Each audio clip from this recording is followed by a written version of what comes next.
Chairman DeFazio, and members of the subcommittee. My name is John Breyault, and I'm the Vice President for Public Policy, Telecommunications, and Fraud at the National Consumers League. I very much appreciate the opportunity to appear before you today and provide the perspective of the flying public to the subcommittee. Founded in 1899, NCL is America's pioneering consumer and worker advocacy organization. Our nonprofit mission is to advocate for social and economic justice on behalf of consumers and workers in the United States and abroad. The DOT is the sole agency in the United States with the power to enforce consumer protection statutes in the air travel marketplace.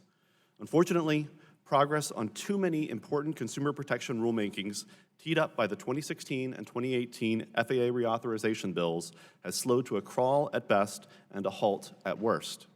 In my written testimony, I detail the harm suffered by consumers in a number of areas, including overbooking, fee refunds, and the availability of fair fee and schedule data. Today, however, my remarks will focus on two areas of particular concern: minimum seat size standards and family seating. Mr. Chairman, as you are no doubt painfully aware, during your 5+ hours of flights to and from Seattle, seat sizes on U.S. airlines have been steadily shrinking.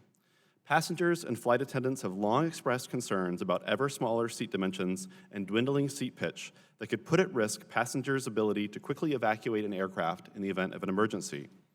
In response, Congress directed the FAA to issue regulations establishing minimum seat sizes and pitch. Until today's testimony from Mr. Breyault, we had seen no indication that, however, the agency was prepared to initiate such a rulemaking by this October's deadline. Indeed, the FAA has actively resisted judicial efforts by consumer advocates pressing it to act on this important safety issue. You must not sit by and allow the FAA to dither, or at worst yet, allow the FAA to simply adopt whatever inhumane and unsafe seat size standard the airline industry favors. A potentially even more serious problem is the issue of family seating. The 2016 FAA Reauthorization Act mandated that within a year of enactment, the DOT must review and, quote, if appropriate, unquote, create rules requiring airlines to seat children aged 13 or under next to an accompanying family member. Incredibly, after a review that apparently included no input from family advocates, no comments from psychologists, or any public statements from the airlines, the DOT merely decided to add a page to its website about family seating. The DOT's inaction is particularly troubling in the face of evidence that sexual assault on airplanes against minors is a significant safety concern. According to the FBI, in-flight sexual assaults increased by 66% from FY 2014 to FY 2016. In 2017 alone, the FBI opened 63 investigations into sexual assault on aircraft. The FBI found that children as young as 8 years old have been victims of sexual assault in the air. Families are right to be concerned for their children's safety. In response to a FOIA request made by my colleagues at Consumer Reports, we now know that from March 2016 to November 2018, 136 complaints were filed at the DOT regarding family seating. It is clear from these complaints that when families with young children seek to sit together, airlines regularly impose or attempt to impose expensive fees for preferred seating assignments and priority boarding. Numerous complaints involve airlines knowingly assigning seats apart from family to children as young as 2 years old. Families with children under the age of 5 reported being forced to rely on the kindness of strangers or to beg other passengers to switch seats. In numerous cases, families were asked to deplane because of the inconvenience this caused.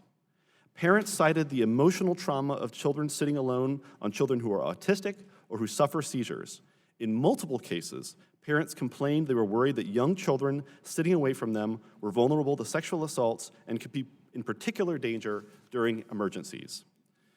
DOT complaints are almost certainly just the tip of the iceberg, and yet in the face of this evidence, the DOT claims that the number of complaints about families sitting together in the air do not justify action by the agency to protect the most vulnerable flyers. Mr. Chairman, how many children will have to be assaulted on aircraft before the DOT acts? Is the DOT putting the desire of airlines to continue generating more than $500 million annually in lucrative seat reservation fees ahead of children's safety? Simply creating a new consumer education webpage about family seating is not enough. The DOT's inaction on this issue has put children at greater risk. Congress should demand answers from the DOT on the process it used to determine that it should do nothing substantive on this important children's safety issue, and mandate that the agency follow through on Congress's clear intent.